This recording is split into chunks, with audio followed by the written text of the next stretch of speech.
Like 1 to 5. Nalulubat. Lagi nalulubat yung battery. So, yun guys. So, yan natin sa battery. Nabuksan natin yung may battery niya guys. Yan. Paldo ang mekaniko. Guys, pinalitan ng relay. Relay ng horn ang ginamit. Yun. 4 pin pa. 5 pin kaya yan. Yan. 1, 2, 3, 4, 5. Ito yan siya guys. Yan. Original Honda yan. Yan. Original Honda. Ayan.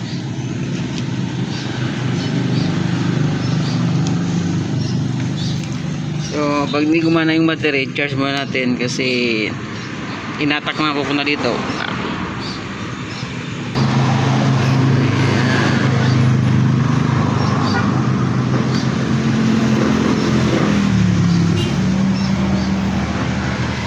On natin kung makaya ang battery.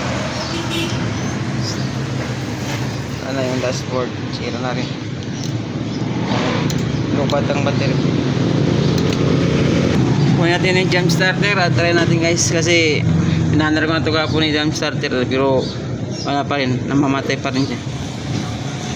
So pakita natin ang relay kasi yung nilagay niya na relay is 4 pin na pang horn relay.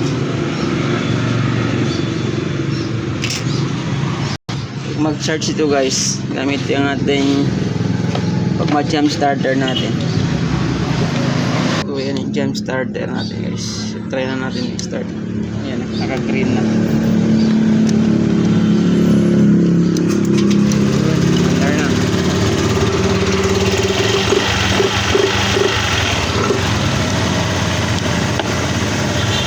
Try natin yung tester yan. Ang dashboard pa nyo makita.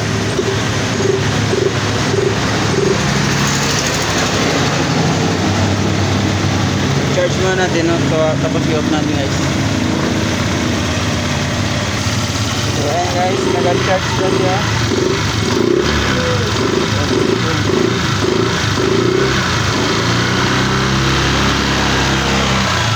So ayan natin i-off.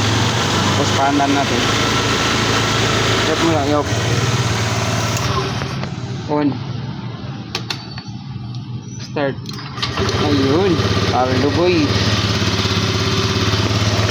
Ayan, yun lang guys.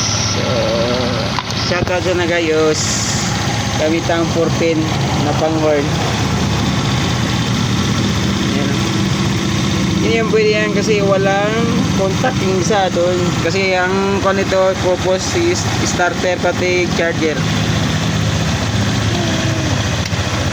Ayan guys, na-under na.